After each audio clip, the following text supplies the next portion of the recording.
part 4 of 26 things I learned by 26. The next thing I learned is how important your environment is. I, at 21/22 years old, was living in the city. And before I moved out to the city, I never touched 6 figures a year, even though I was working extraordinarily hard. And what I realized was opportunity was limited by proximity. Now, it doesn't mean that you can't outwork your surroundings, but in a way you cannot outwork your surroundings, or at least you're fighting uphill.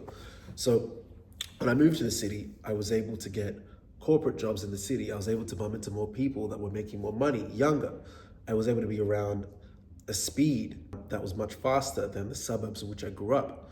So, by the time I was moving out to the city, I actually lost my job about 3 to 4 weeks before I moved into my new apartment. And I remember telling my ex-roommate that, and he was like, because I told him at the club, actually, I just lost my job. I'm in between jobs. And then literally a year and a half later, I was making 6 figures a year, Now, fast forward 3 to 4 years, I've now moved out again to another part of Melbourne. And within 3 months, we were able to grow our agency even faster. Now, this year's a bit of a bias because we've grown every quarter consecutively pretty much since March. But again, the rule is the rule. Your environment really does extend you and does show opportunities to where you might not have found them prior. The next thing I've learned by 26 is a mentor for one thing is not a mentor for all. So what I mean by that is a lot of people will look up to someone, for example, that knows how to make money. And they'll think, wow, this person really knows how to make money. So I'm also going to ask for their advice on relationships and on mindset and on, empathy, etc. And these are just examples that I'm discussing. But people are good at different things. There can be someone that's excellent at one thing, but is not good at another thing. So it's really important that you get mentors for multiple things, or you learn from multiple people that are specialists at different things instead of one person that's a specialist at all things. A great example of this is a lot of you guys have parents, I'm sure you have a parent, your parents are really, really perhaps strong in one area, but you as a child of them understand the weaknesses in their other parts of their personality, right? It's the same with most mentors. They can be really good at one thing, but not good at everything. Most things, you should go into most things thinking it will take 10 years. And then if it happens in 2, 3, or 5 years, be grateful. What I mean by that is, I feel like I've been able to really get comfortable looking into things for 10 years. I want to give the agency model at least 10 years. I want to give Coursera at least 10 years. I want to give this at least 10 years. So when things pop off faster, I get excited, but I'm also emotionally even enough to be like, well, that's okay, I'm giving this 10 years, right? Because it does take a long time to really build something that's really notable or really firm or really big. There's people that might have gotten there faster in 1, 2, 3 years, but they might not have the character or the skill set to sustain it, so it falls apart by the 4th year. But I'd rather the person that's been through this and this and this and this and deeper and upper and deeper and upper over 10 years, because there's a level of sturdiness that you get character-wise and also just skill set-wise when you've given something 10 years. The next thing I learned is you gotta know what game you're playing. For me, I know the game I'm playing with my agency is not necessarily a marketing agency game. It's essentially I wanna end up in private equity, right? By my late 20s, basically within the next 1 to 2 years. I'm already kind of starting that route. The reason why you wanna know what game you're playing is because you can end up joining a business model, e-commerce, trading, agency, even corporate, whatever. But you're doing it out of survival. You're not really thinking, okay, what am I trying to get out of this? What's the end game? What's the mid game? Is this the game that I want to play for my whole life? Or is it a means to an end? For example, for me, I know that after, I guess certain plays I want to make in the corporate marketing acquisition sector, I will want to spend a lot of my time more in creative pursuits, whether it be fashion, whether it be media, whether it be production. But I understand that in order for me to finance a lot of these things, there are a lot more passions or curiosities of mine, right?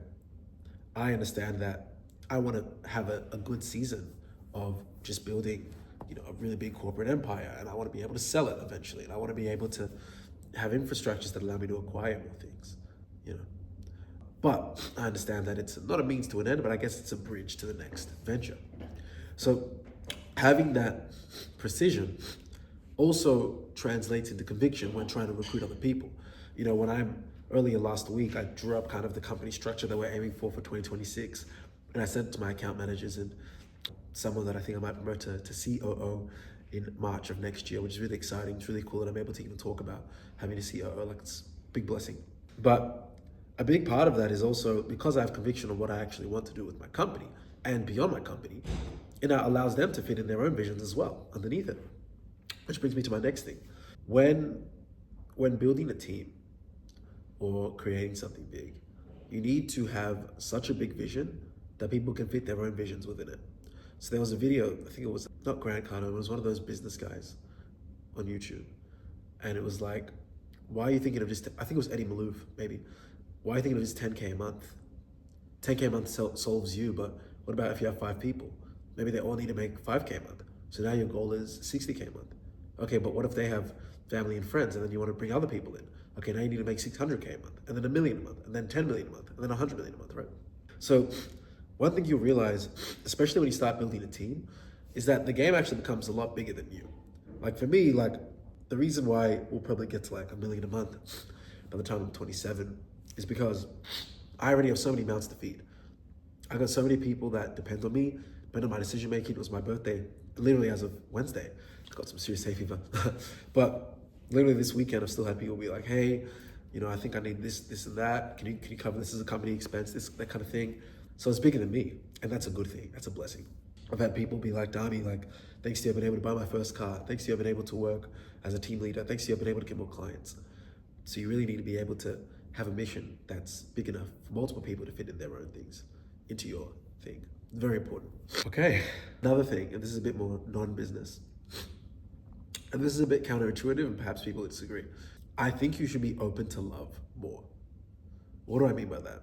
You need to be open to receiving love. And to be open to receiving love more, you need to give more love. One thing I've gotten a lot better at now, compared to in my maybe earlier 20s, is I'm really comfortable to love people, whether it's romantically, whether it's friendship. I have no issue saying the word I love you. Probably faster than I would have said it when I was 21, 20, 22, 19, when you're a bit more jaded, maybe you've had your first breakup or whatever. But I think part of this is because I've lost people in my life quite young. Not multiple people, well, a lot of people that have passed away, but I think it's also, I've had much better results, I guess, when I look back, when I'm like, well, I'm able to enjoy memories of life more when I've gone through life emotionally open. Doesn't mean you're naive, and I'm not saying that you need to go out to the world, you know, trying to get your heart broken and love bombing people. I'm not saying that at all. I'm saying that be very comfortable to love people. Love is very powerful, and it's a very strong thing, and the more love you're able to emit, the more love you can receive. And this is not the hippie thing. I think after love, authenticity is the second highest vibration. Anyway, love is very powerful, and you know, I make it a thing to really express and demonstrate that to people that I care about. And that's been, I guess, it's raised my standard of living.